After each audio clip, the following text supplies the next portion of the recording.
خب درود برای کل بیننده‌های این صفحه.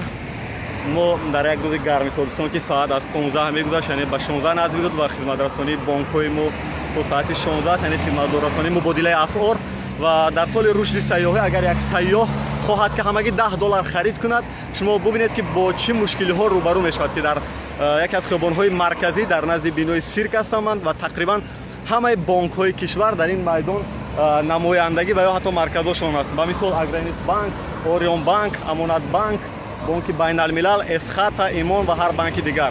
و من با چه مشکل روبرو شدم برای خریدن $10 که از 5 بانکی که میپرسم چند بانک برای من $10 یافته میتونن و با چه قیمت.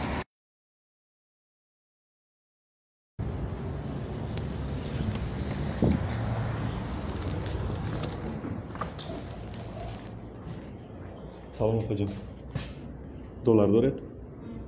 $10 هم اگه میخرم خود.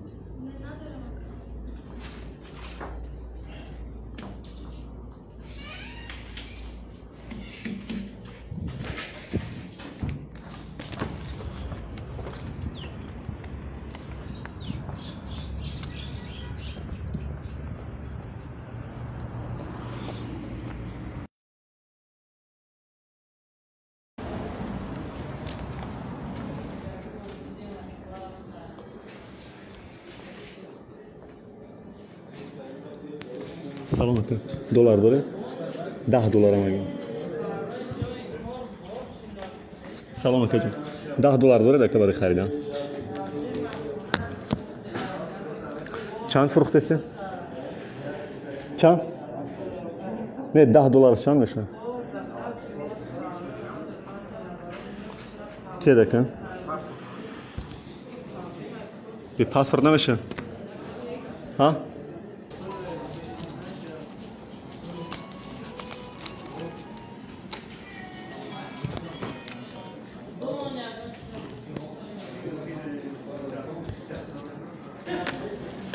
رحمت بکن.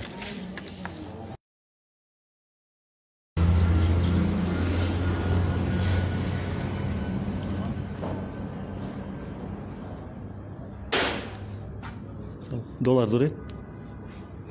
نه خرید من. $10. 10 نداره؟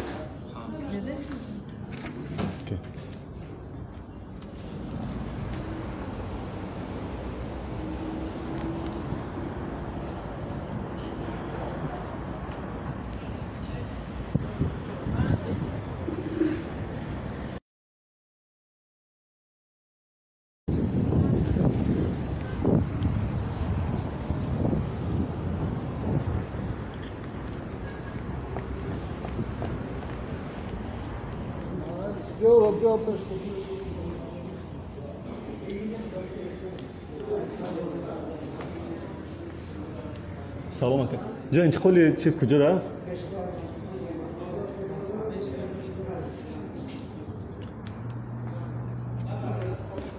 جا پول مایده کنی کجا؟ خب تمام.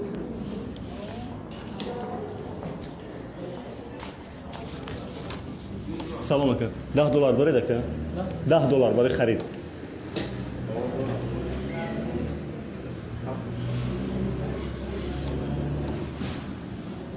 چند میفروشه دکه؟ آها 95 اینجا نویسگی نیست های اون تاشت های بیرون؟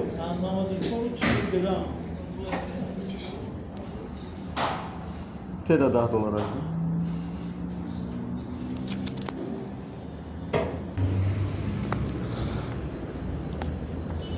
خب اینم 94.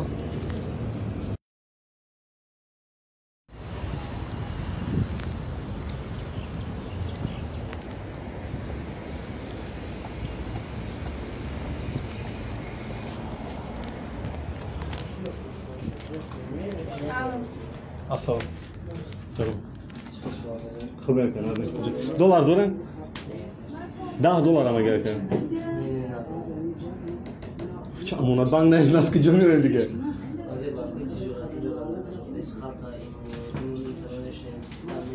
همه بانک را گشتم نداره دارم. رحمت شما داره.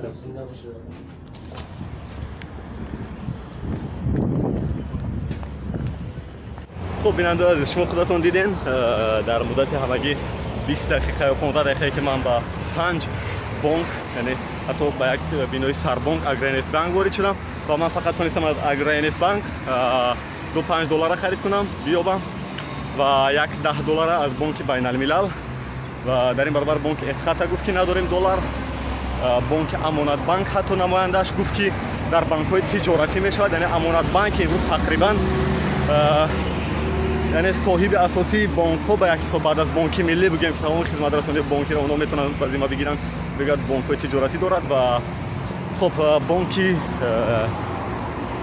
آریان بانک هم نمایندگیش بود در این خیابان مرکزی نزد بینای سیرک که اونم گفت که دلار نداریم، همگی $10 من خواهش میکردم. خب من فکر میکنم که این $20 یافتم برای یک سیاح که در سال رشد سیاحی به تاجیکستان بیا، بعد از تلاش های زیاد که باید 3-4 بینا را بگرده، بعد این $20 هم بیابد. گزارش های ما از خیابان های دیگر و از دیگر مرکز های طرزدهی و بانک ها و بانک های تجارتی و دولتی ادامه می‌یابد در روزهای بعدی.